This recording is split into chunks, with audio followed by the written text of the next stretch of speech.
મારા એક ફ્રેન્ડ છે દિલ્હીમાં, એનો યરલી પે 20 કરોડ છે. મેં એને કહ્યું, એટલે તમારા લોકોની ઇન્ટરવ્યૂ ખુલે કે તમને લોકોને સીધા હાયર કરે? કે નાના ખુલે ને, કારણ કે આ લેવલની પે એટલે. તો મેં કહ્યું તમારો ઇન્ટરવ્યૂ લે કોણ અને તમને ઇન્ટરવ્યૂમાં પૂછે શું, એ અગત્યનું ને. તમારે 10-15 હજારનો ઇન્ટરવ્યૂ તો પૂછે ક્યાંથી ભણ્યો, કઈ કોલેજમાંથી ભણ્યો, લાગતા સર્ટિફિકેટ બતાવતો. 20 કરોડનો એન્યુઅલ પે આપવાનો એને પૂછે શું, અને પૂછનાર વ્યક્તિનું કેલિબર શું કે એનો ઇન્ટરવ્યૂ લે, અને 15 વર્ષનો એક્સપિરિયન્સ હોય.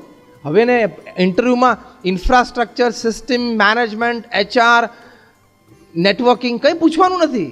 એ ઓલરેડી 15 વર્ષથી ઘણી કંપનીઓમાં હતો, જે કંપનીઓમાં 15-20 હજાર કર્મચારીઓ હતા, 500,000 કરોડ 25,000 કરોડ ટર્નઓવર હતું, દુનિયાના 50 દેશોમાં એણે વહીવટ કર્યો. એટલે એને આ બધું હવે પૂછવાનું જ નથી. તેને પૂછે શું? I just asked him. એટલે it was out of inquisitiveness. What exactly are you asked? એણે મને બહુ સરસ વાત કરી કે અમને એક જ પ્રશ્ન પૂછે ને 1 કલાકમાં જવાબ આપવાનો.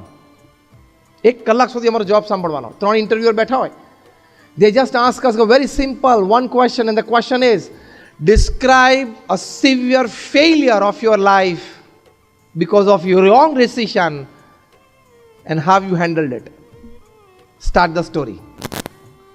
તમારા જીવનની એક ગંભીર ભૂલ થઈ હોય અને સિવિયર ફેલિયર અને સેટબેક આવ્યો હોય, you came crashing down on earth from a high position.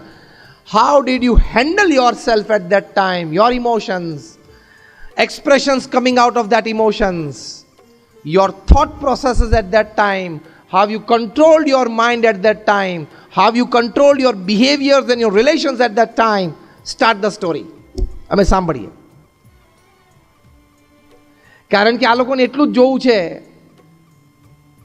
આને રેન્જ ઓફ ધ કંપની આપે હાથમાં તો એ ગ્રોથ તો કરવાનો જ છે.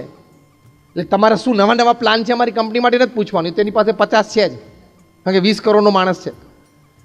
પણ કદાચ કાલ સવારે મોટી તકલીફ ઊભો થાય તો આ માણસ હેન્ડલ કરી શકે એમ છે કે નહીં, એટલું જ એનું કેલિબર ચેક કરવાનું છે.